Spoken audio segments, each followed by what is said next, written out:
St. Lucia, the island the Amerindians of the Caribbean called Iyanola. In this series, we document the stories of St. Lucians and St. Lucian institutions whose work significantly shaped the development of their country and made them leaders of Iyanola. In this program, Sir Dunstan Santoma, the Colossus of St. Lucian art, who was acclaimed as the Michelangelo of the Caribbean.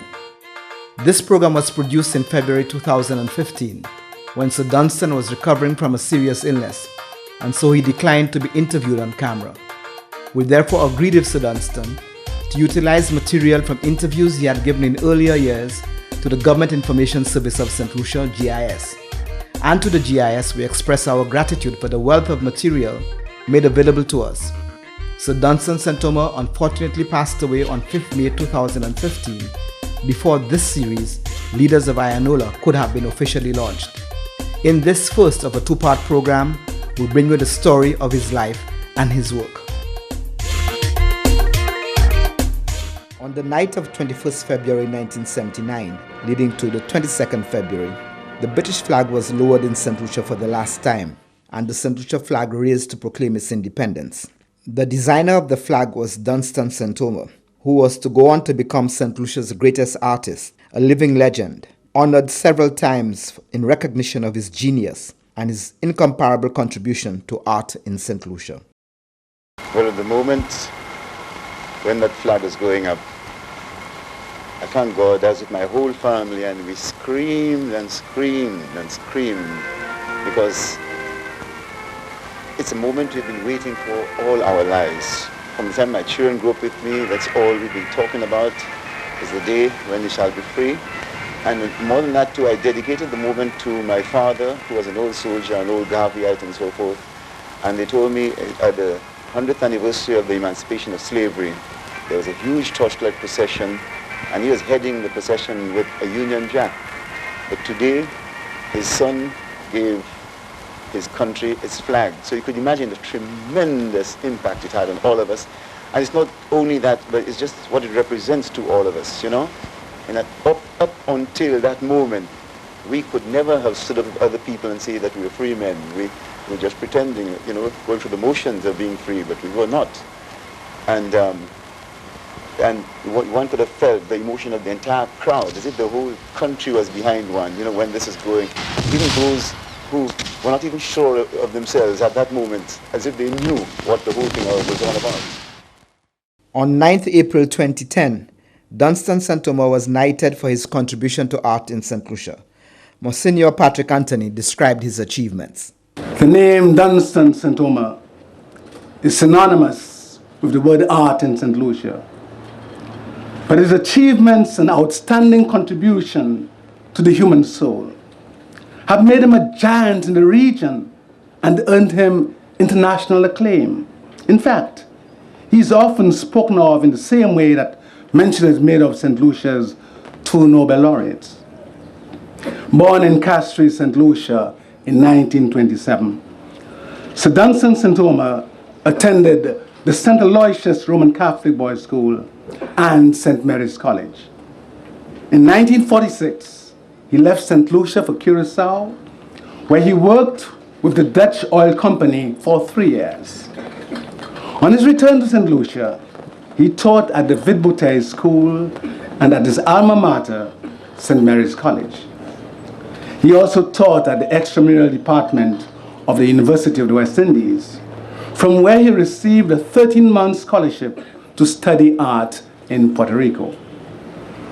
Dunstan Santoma returned home to work as sub-editor and subsequently editor of St. Lucia's leading newspaper, The Voice newspaper, from 1959 to 1962, and then as secretary to the St. Lucia Chamber of Commerce from 1967 to 1971. He served the Ministry of Education as the art instructor for schools from 1971 until his retirement in 2000. St. Lucia's premier local painter, Santoma was awarded the St. Lucia Cross by the government of St. Lucia and a paper medal Benemerenti by the Roman Catholic Church in 2004. He was acclaimed a National Cultural Hero by the Jubilee Trust Fund in collaboration with the Folk Research Center and the Cultural Development Foundation in 2007. In 2009, he was awarded an honorary doctoral degree, Doctor of Letters, by the University of the West Indies. Dunstan St. has been described as an Afro-Caribbean classicist and is regarded as the Caribbean's leading church muralist. He's best known for his arresting murals painted on the altars of several churches in St. Lucia and the St. Michael Church in Fassoir, Martinique.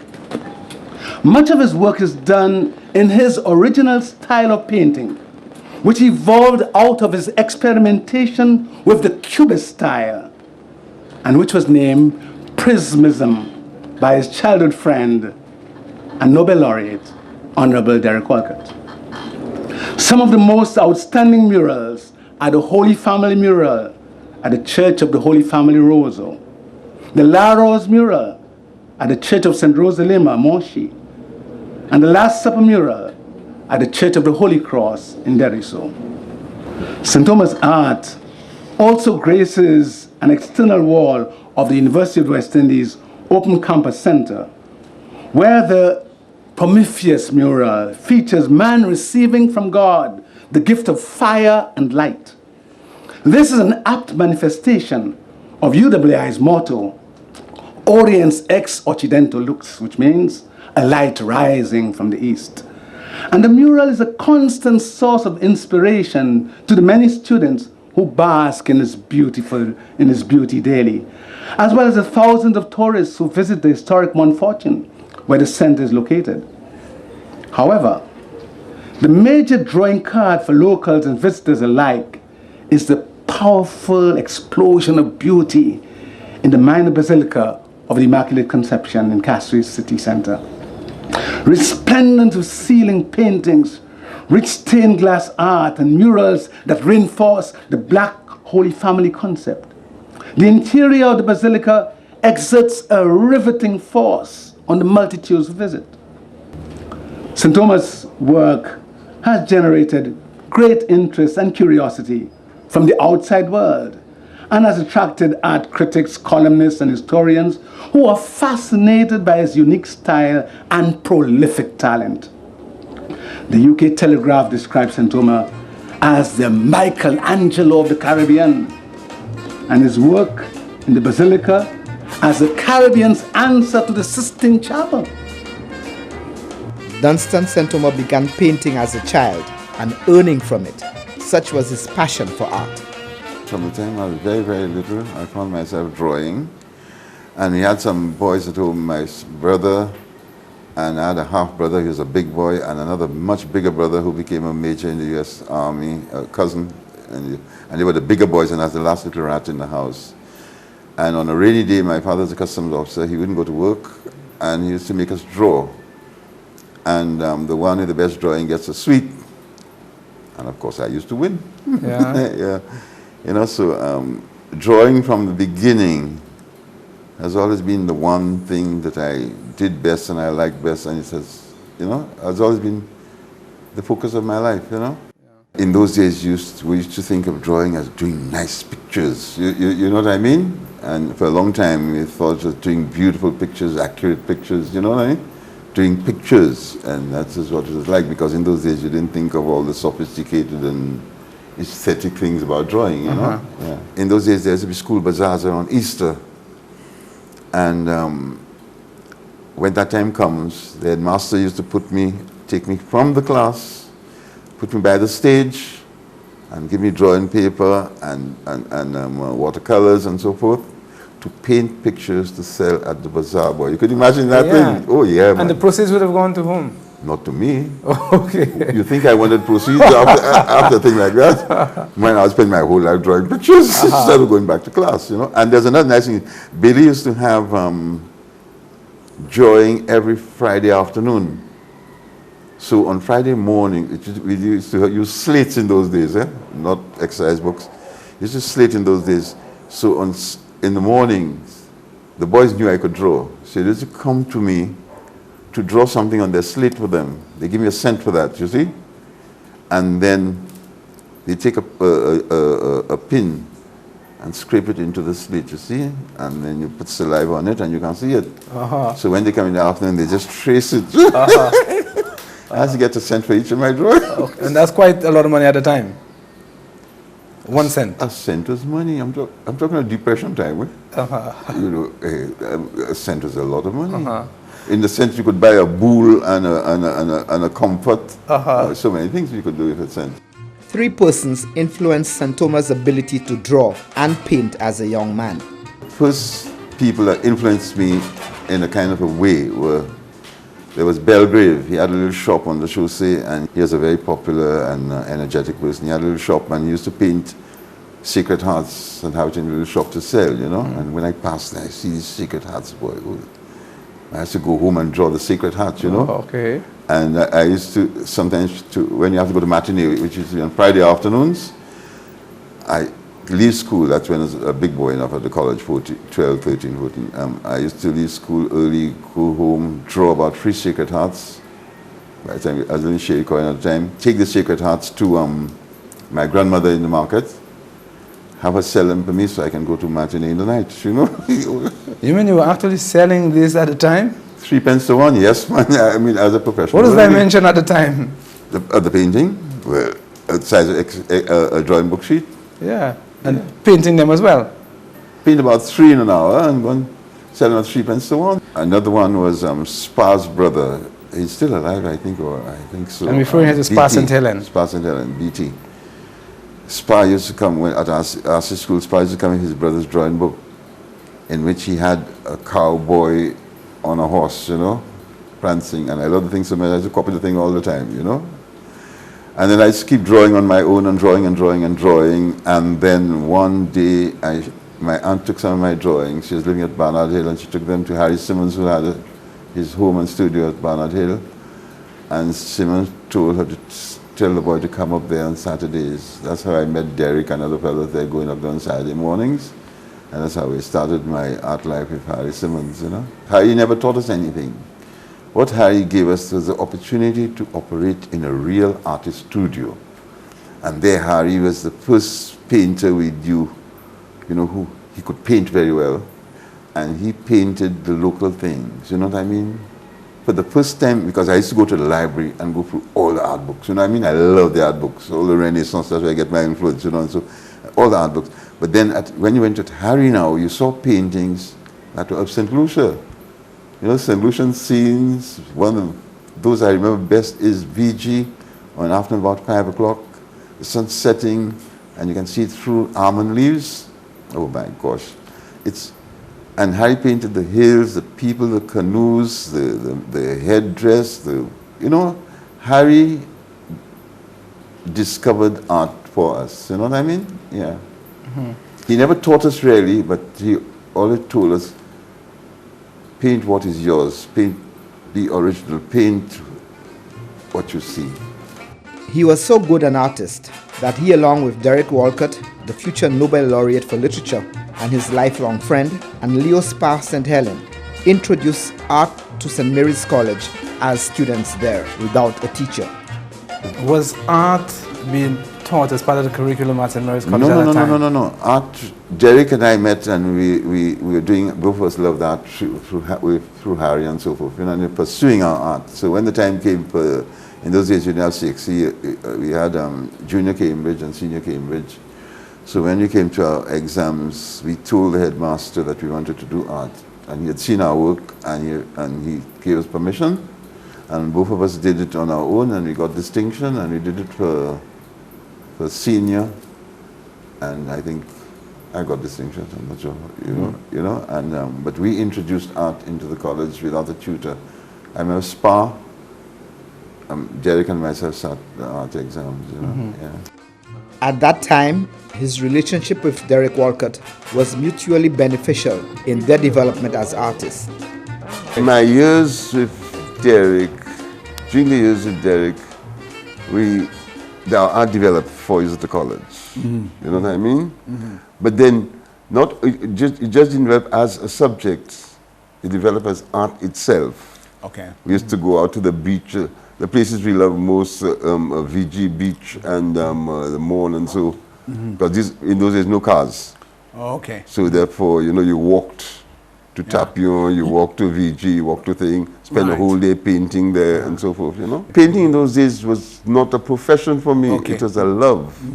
You know, Derek and I used to get together every weekend and paint, you know, and then we were introduced to the Impressionists and Cubism and all the masters, because Derek is a more intellectual fellow. Right. He had access to these things, you know what I mean? And we collaborated, you see what I mean? And I remember when I first came back, one of the first things we painted was the Castries after the fire. After Derek's the Cities Dead by Fire, you know what I mean? We both painted it in the ruins, you know? After leaving St. Mary's College, Santoma went on to Curacao, as many other St. Lucians did, to work in the oil industry there. And it was in Curacao he encountered a Greek artist who was also to have a profound impact on his artistic development. I met the leading artist in Curacao by accident, and he was a Greek, an exile from Greece, and his name is Pandelis, I remember him. And masterful painter. When he saw my work, he asked me to come and work on Sundays there, you know. And I learned a lot from him, brush strokes and all that thing. And one thing in Curacao, which is very important, there are no bookstores in St. Lucia, like school books. But in Curacao, there were all the lovely bookstores. And when I get my salary, first salary, you know what I mean, and go to a bookstore, and I bought these beautiful works of art, you know what I mean? But then you had that whole world open to you, you know what I mean? So you would describe Curacao as a turning point in your life of painting? No, not really. I'd started with Harry, but Curacao was a place where I had my own money to buy. When I bought my first tin of paints, I remember an aluminium tin of oil paints. Up to night, but when I opened that thing and I took the smell of that oil, it's the greatest smell I've ever had in my, you know, the greatest smell I've had in my whole life. Every time I smell oil, it gives me that sensation, oil paints gives me that sensation, you know. Everywhere I went, my painting was recognized. So in Curacao, it was recognized. When we had St. Lucia Day there and we had flutes, and so I'd paint the flutes and all that sort of thing. But then in the meantime, somebody told the leading artist there about me. He was a very good painter, and from him I learned brush strokes. Okay. You see, because here I thought strokes were smooth, like what you saw in the art books. That's completely right. I did not realize that brush strokes had their own life. Okay. It was a very, very important thing, how to use the brush. What style of painting was he doing? No, he's a classical painter. Classical painter. Okay. All right. Classical painter. And I didn't stay with him too long because at that time he was very ambitious. I didn't want to get his style. Oh, I see. I wanted to learn from him without getting his style. So your apprenticeship with him would have lasted for about how long? Oh, 3 years. About 3 years. On Saturdays. There were 3 experiences in Dunstan Santoma's early life that were to fundamentally shape his adulthood, as well as his art. These were the deep religious belief of his parents, the work of Harold Simmons, and the fact that he grew up in British colonial St. Lucia. His art can be classified into 2 categories: his classical period, painting the natural beauty of his homeland, and his later work as the leading Catholic muralist in the Caribbean. Harold Simmons and the colonial environment influenced his classical period. But you see, what really happened was, it was deep in the colonial times. Right. Anything you learned was from England. Okay. All the books are from England, your literature is from England, your poetry is from England, you know. You remember in school, you remember such things as May come and call the cattle home. Oh, Mary, come and call the cattle home. That was my literature. There was no St. Lucian literature. Yes. Right. And the St. Lucian literature I learned, now is not the time to give it. I learned to ask in school. Right. Anyhow, you know, and Harry, really what happened was when we as little boys who loved art, we loved it. It was the best thing for us, you know what I mean, those days. We loved art, and when you went to Harry's home, you saw all these local paintings now. Oh, okay. Instead of the paintings we saw in the art books, Okay. England, Europe, Italy and so forth, which is what was available. We went at Harry, and Harry's a competent painter, very good painter. And you saw the paintings of St. Lucia, you know, St. Lucian scenery, Right. St. Lucian people, you know, and St. Lucian things, the madras, which is St. Lucian girls, the canoe was fantastic, coconut trees, Okay. the almond trees, you know what I mean? So this is where your awareness of your landscape, your local environment, things. No, the important thing, Harry was good, so the paintings were good. When you love painting, you love painting. Oh, okay, so whether they be European or, because they were But good he was paintings. good, but I they get the point. happen to be local. Local, okay. You see? Get a point, right, You see? right. And as a result, all Harry told us was paint your own experiences. And so he painted his experience of his country, an experience which was rooted in his belief that its beauty, its bright colors, was a divine gift that needed to be reflected in his art. It was this which led to the development of his unique style of art, which his friend Derek Walcott has termed prismism. Dunstan has done a lot of landscapes, like a lot of pitons, you know, things like that, and different landscapes. I would say that his religious sensitivity has emerged in sense of his appreciation of nature. That's where I say, you know, like he has a great admiration for the blessedness, the beauty. St. Lucia is so blessed, you know, the richness of this land, the environment, the landscape. In fact, what he explained to me, how he came up with what Derek has called the prismism. There is a school of European art called Cubism, Picasso and those guys. They wanted to move away from what is called a flat presentation of reality. In other words, you draw a painting because you have a concept that is flat, therefore what you're drawing is flat. Now, just as you now have sort of 3D in technology, people like the Cubists and Picasso and them, they were trying to say, although I have a flat surface, how can I put these multi-dimensions?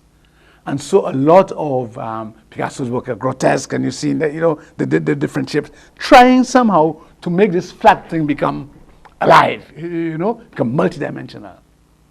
Now, as Dunstan, through his study and his readings of the works and watching the paintings of people like the Cubists and Impressionists and so, Dunstan began to realize, and that's why I brought this up, Dunstan began to realize that, say, the same kind of sunrise, the same kind of sunsets, the same kind of beauty that these guys tried to portray in their European context, he says, but it's now.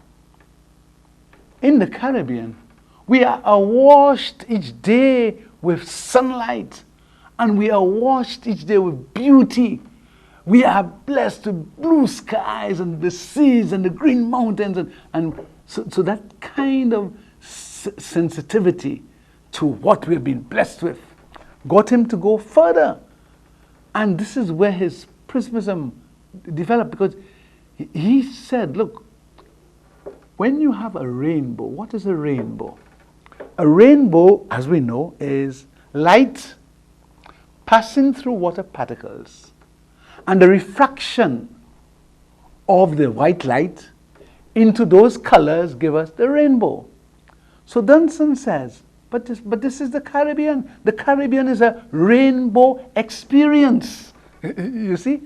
And so he says that what these guys are doing in Europe, man, we should be doing that here. We should really be reflecting the rainbow. And this is why he's got all these bright colors, which just hits you, because he's saying this is the kaleidoscope, the prism. So in other words, when light goes through a prism, it diffuses, and this is the style that he developed, which they're called prismism, And so again, going back to your original question about his religious sensitivity, has given him an awareness of the giftedness that we have in this region, that we are so blessed. We have so many things that we can capture and we can paint and we can produce. And of course also to one of his deep awarenesses was that he is gifted, Just, I'm a genius, genius kind of thing, See, so it's not kind of facetious that I am, look at me, no.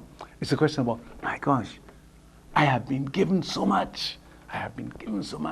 And therefore I have to utilize it, So his religious sensitivity comes out in that sense, in his approach to ordinary, non-religious things, like painting of a piton when you see paint the pitons, or he paints the walk the old way, the airport, he has paintings of those things. So it reflects that kind of presence and sense of how we have been blessed with nature in the region. In October 2007, on his 80th birthday, Dunstan Santoma was honored by the Jubilee Trust Fund, the Cultural Development Foundation, the Folk Research Center, and the Jacmel Parish with the staging of a Jeunesse Santoma Day, which began for Mass at the Holy Family Church in Jacmel. For Dunstan Santoma, it was an unusual honor, one that gave meaning to his work. The honor I am getting is not an honor like you get an honor like people work towards getting honors, SOBIs, MBs, knighthoods, and so forth. But it's a different kind of honor. It is, you're working among the people, you're doing something with the people, and they're showing you their full appreciation. That's all. That's the honor that there is in it. Today is one of the greatest days in my life, not because I got the honor. I'm too conceited for that. I felt as if I had it already. So that's not the point. But the way, what happened today was, a manifestation of civilization. That's what I want. Art, civilization, love, beauty. You saw the musicians come up here and the singers and the performers, and you experienced a level of excellence and beauty that I'm sure all of you, many of you may never have thought existed in this country.